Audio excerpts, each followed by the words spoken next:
Bonsoir à tous et bienvenue sur D8 pour un nouveau voyage au bout de la nuit, une nouvelle soirée littéraire. Alors pour ceux qui ne connaissent pas l'émission, tous les soirs nous mettons tous les moyens pour vous faire connaître donc un ouvrage, la littérature française, parfois étrangère, souvent des classiques, mais de temps en temps nous avons aussi des romans récents et de temps en temps nous interviewons également des auteurs. Alors ce soir je vais vous lire donc le roman Moll Flanders de Daniel Defoe. C'est l'histoire qui raconte le mode des confessions d'une femme connue sous le nom d'emprunt de Moll Flanders.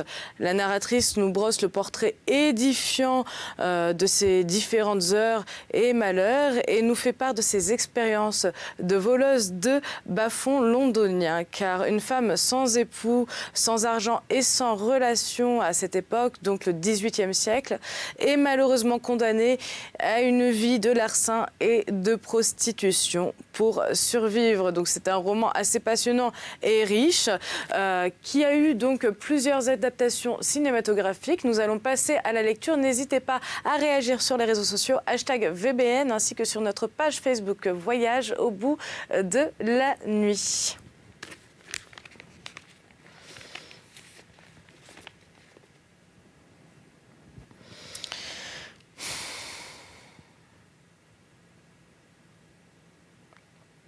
Eh bien, après que Madame la femme du maire fut partie, ses deux filles arrivèrent et demandèrent aussi à voir la dame de qualité. Et elles me parlèrent longtemps. Et je leur répondis à ma guise innocente. Mais toujours, lorsqu'elles me demandaient si j'avais résolu de devenir une dame de qualité, je répondais oui. Enfin, elles me demandèrent ce que c'était qu'une dame de qualité. Et excusez-moi, ceci me troubla fort. Toutefois, j'expliquai négativement que c'était une personne qui n'entrait pas en service pour faire le ménage. Elles en furent extrêmement charmées. Et mon petit babillage leur plut et leur sembla assez agréable.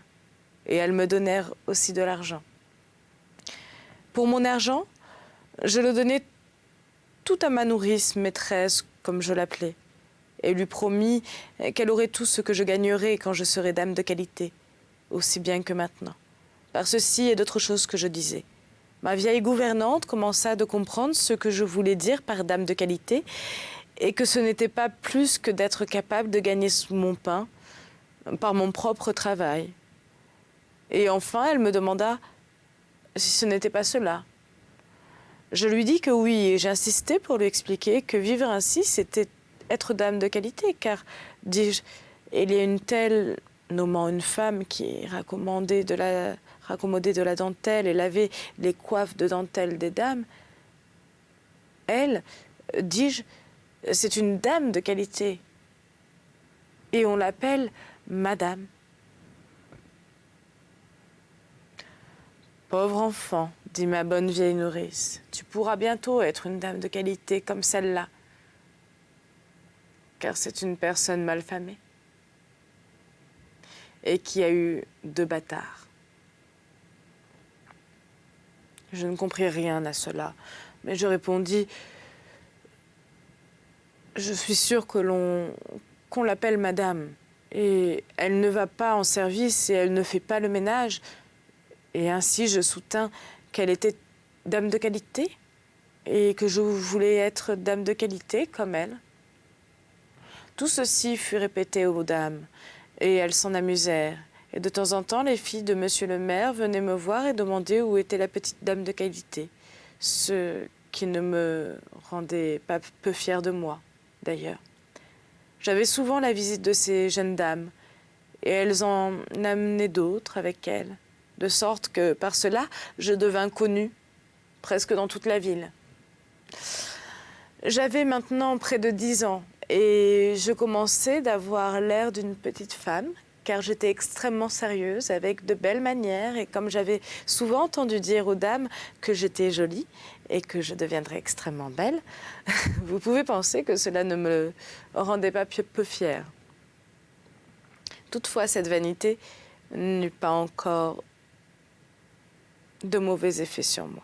Seulement, comme elle me donnait souvent de l'argent que je donnais à ma vieille nourrice, elle, honnête femme, avait l'intégrité de le dépenser pour moi afin de m'acheter coiffe, linge et gants. Et je l'ai nettement vêtue, car si je portais des haillons, j'étais toujours très propre, ou je les faisais barboter moi-même dans l'eau. Mais, dis-je, ma bonne nourrice, quand on me donnait de l'argent, bien honnêtement, le dépensait pour moi et disait toujours aux dames que ceci ou cela avait été acheté avec leur argent. Et ceci faisait qu'elles m'en donnaient davantage. Jusqu'enfin, je fus tout de bon appelé par les magistrats pour entrer en service. Mais j'étais alors devenue si excellente ouvrière et les dames étaient si bonnes pour moi que j'en avais passé le besoin. Car je pouvais gagner pour ma nourrice autant qu'il lui fallait pour m'entretenir, de sorte qu'elle leur dit que, s'il lui permettait, elle garderait la dame de qualité, comme elle m'appelait, pour lui servir d'aide et donner leçon aux enfants. Ce que j'étais très bien capable de faire, car j'étais très agile au travail, bien que je fusse encore très jeune. Mais la bonté de ces dames ne s'arrêta pas là, car lorsqu'elles comprirent que je n'étais plus entretenue par la cité, comme auparavant, elles me donnèrent plus souvent de l'argent, et à mesure que je grandissais, elles m'apportaient de l'ouvrage à faire pour elles, tel que le linge à rentoiler, dentelle à réparer, coiffe à façonner, et non seulement me payaient pour mon ouvrage, mais m'apprenaient même à le faire, de sorte que j'étais véritablement une dame de qualité, ainsi que je l'entendais. Car avant d'avoir 12 ans, non seulement je me suffisais en vêtements et je payais ma nourrice pour m'entretenir, mais encore je mettais de l'argent dans ma poche. Les dames me donnaient aussi fréquemment de leur harde ou de celle de leurs enfants. Des bas, des jupons, des habits, les unes telle chose, les autres telle autre, et ma vieille femme soignait tout cela pour moi comme une mère, m'obligeait à raccommoder et à tourner tout au meilleur usage, car c'était une rare et excellente ménagère. À la fin, une des dames se prit d'un tel caprice pour moi qu'elle désirait m'avoir chez elle, dans sa maison, pour un mois, dit-elle, afin d'être en compagnie de ses filles. Vous pensez que cette invitation était excessivement aimable de sa part toutefois. Comme lui dit ma bonne femme, à moins qu'elle se décidât à me garder pour tout de bon, elle ferait à la petite dame de qualité plus de mal que de bien. « Eh bien, dit la dame. C'est vrai. Je la prendrai chez moi. Seulement pendant une semaine pour voir comment mes filles et elle s'accordent et comment son caractère me plaît. Et ensuite, je vous en dirai plus long. Et cependant, s'il vient personne la voir comme d'ordinaire, dites-leur seulement que vous l'avez envoyée en visite à ma maison. » Ceci était prudemment ménagé. Et j'allais faire visite à la dame, où je me plus tellement avec les jeunes demoiselles, et elles si fort avec moi, que j'eus assez à faire pour me séparer d'elles, et elles en furent aussi fâchées que moi-même. Je les quittai cependant, et je vécus presque une année encore avec mon honnête vieille femme, et je commençais maintenant de lui être bien utile, car j'avais presque 14 ans, j'étais grande pour mon âge, et j'avais déjà l'air d'une petite femme. Mais j'avais pris un tel goût de l'air de qualité dont on vivait dans la maison de la dame que je ne me sentais plus tant à mon aise dans mon ancien logement. Et je pensais qu'il était beau d'être vraiment dame de qualité, car j'avais maintenant des notions tout à fait différentes sur les dames de qualité et comment je pensais qu'il était beau d'être une dame de qualité. Ainsi, j'aimais être parmi les dames de qualité et voilà pourquoi je désirais ardemment y retourner. Quand j'eus environ 14 ans et 3 mois, ma bonne vieille nourrice Ma mère, je devrais l'appeler, tomba malade et mourut. Je me trouvais alors dans une triste condition, en vérité, car ainsi qu'il n'y a pas grande peine à mettre fin à la famille d'une pauvre personne, une fois qu'on les a tous emmenés au cimetière. Ainsi, la pauvre bonne femme étant enterrée, les enfants de la paroisse furent immédiatement enlevés par les marguilliers. L'école était finie, les externes qui y venaient n'avaient plus qu'à attendre chez eux qu'on les envoyât ailleurs, pour ce qu'elle avait laissé. Une fille à elle, femme mariée, arriva et balaya tout. Et comme on emportait les meubles, on ne trouva pas autre chose à me dire que de conseiller par plaisanterie à la petite dame de qualité de s'établir, maintenant à son compte, si elle le voulait. J'étais perdue presque de frayeur, et je ne savais que faire, car j'étais pour ainsi dire mise à la porte dans l'immense monde. Et ce qui était encore pire, la vieille honnête femme avait gardé par devers elle 20 et 2 shillings à moi, qui était tout l'état que la petite dame de qualité avait au monde. Et quand je l'ai demandé à la fille, elle me bouscula et me dit que ce n'était point ses affaires. Il était vrai que la bonne pauvre femme en avait parlé à sa fille, disant que l'argent se trouvait à tel endroit et que c'était l'argent de l'enfant et qu'elle m'avait appelé 1 ou 2 fois pour me le donner, mais je ne me trouvais malheureusement pas là. Et lorsque je revins, elle était hors la condition de pouvoir en parler. Toutefois, la fille fut assez honnête ensuite pour me le donner, quoiqu'elle m'eût d'abord à ce sujet traité si cruellement. Maintenant, j'étais une pauvre dame de qualité. En vérité, et juste cette même nuit, j'allais être jetée dans l'immense monde, car la fille avait tout emporté, je n'avais pas tant qu'un logement pour y aller, ou un bout de pain à manger.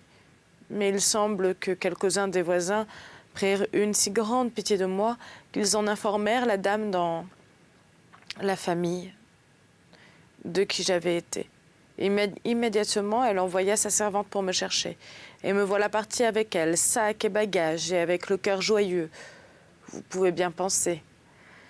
La terreur de ma condition avait fait une telle impression sur moi que je ne voulais plus être dame de qualité, mais bien volontiers servante, et servante de telle espèce pour laquelle on m'aurait cru bonne. Mais ma nouvelle généreuse maîtresse avait de meilleures pensées pour moi. Je la nomme généreuse car elle dépassait la bonne femme avec qui j'avais vécu auparavant en toutes choses, comme en conditions. Je dis en tout sauf en honnêteté. Et pour cela, quoique ceci fût une dame bien exactement juste, cependant je ne dois pas oublier de dire en toute occasion que la première, bien que pauvre, était aussi foncièrement honnête qu'il est possible. Je n'eus pas plutôt été emmenée par cette bonne dame de qualité que la première dame, c'est-à-dire madame la femme du maire, envoya ses filles pour prendre soin de moi, et une autre famille qui m'avait remarquée, quand j'étais la petite dame de qualité, me fit chercher.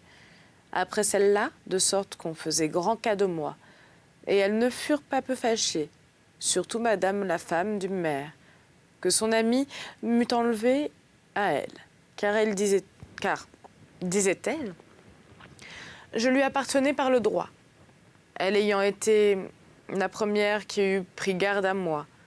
Mais celle qui me tenait ne voulait pas me laisser partir. Et pour moi, je ne pouvais être mieux que là où j'étais. Là, je continuais jusqu'à ce que j'eusse entre 17 et 18 ans. Et j'y trouvais tous les avantages d'éducation qu'on peut s'imaginer. Cette dame avait des maîtres qui venaient pour enseigner à ses filles à danser, à parler français et à écrire, et d'autres pour leur enseigner la musique. Et comme j'étais toujours avec elle, j'apprenais aussi vite qu'elle, et quoique les maîtres ne fussent pas appointés pour m'enseigner, cependant j'apprenais par imitation et question tout ce qu'elles apprenaient par instruction et direction.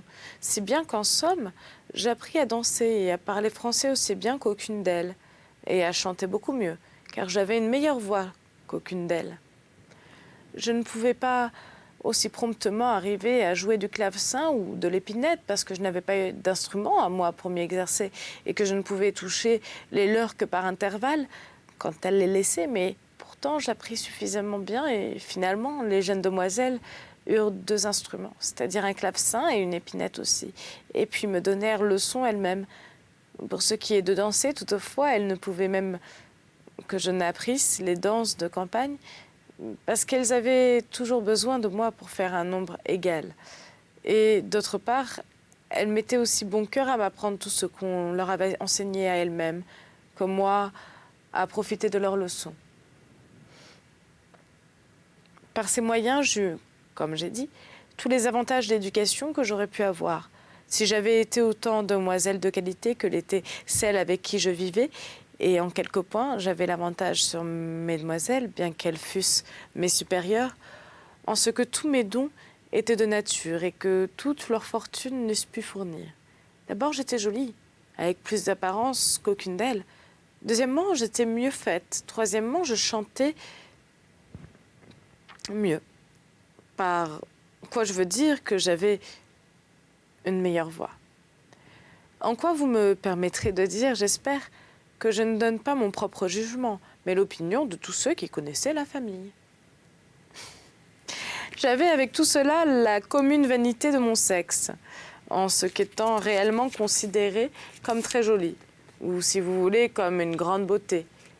Je le savais fort bien, et j'avais aussi une bonne opinion de moi-même comme du monde. Et surtout, j'aimais à entendre parler les gens, ce qui arrivait souvent, et me donnait une grande satisfaction. Jusqu'ici, mon histoire a été aisée à dire. Et dans toute cette partie de ma vie, j'avais non seulement la réputation de vivre dans une très bonne famille, et une famille connue et universellement respectée pour sa vertu et sa sobriété, comme pour tout ce qui a de la valeur, mais aussi la renommée d'une jeune fille bien sobre, modeste et vertueuse. Et telle j'avais toujours été. D'ailleurs, je n'avais jamais eu occasion de penser à autre chose ou de savoir ce qu'était une tentative au vice. Mais ce dont j'étais trop fière fut ma perte, ou plutôt ce fut ma vanité qui en fut cause. La maîtresse de la maison, où j'étais avec 2 fils, jeunes gentilshommes, de qualité et tenue peu ordinaire, et ce fut mon malheur d'être très bien avec tous 2. Mais ils se conduisirent avec moi d'une manière bien différente. L'aîné, un gentilhomme gai, qui connaissait la ville autant que la campagne, et bien qu'il eût de légèreté assez pour commettre une mauvaise action, cependant avait trop de jugement pratique pour payer trop cher ses plaisirs, elle commença par ce triste piège pour toutes les femmes, c'est-à-dire qu'il prenait garde à toute occasion combien j'étais jolie, comme il disait, combien agréable, combien mon port était gracieux et 1000 autres choses.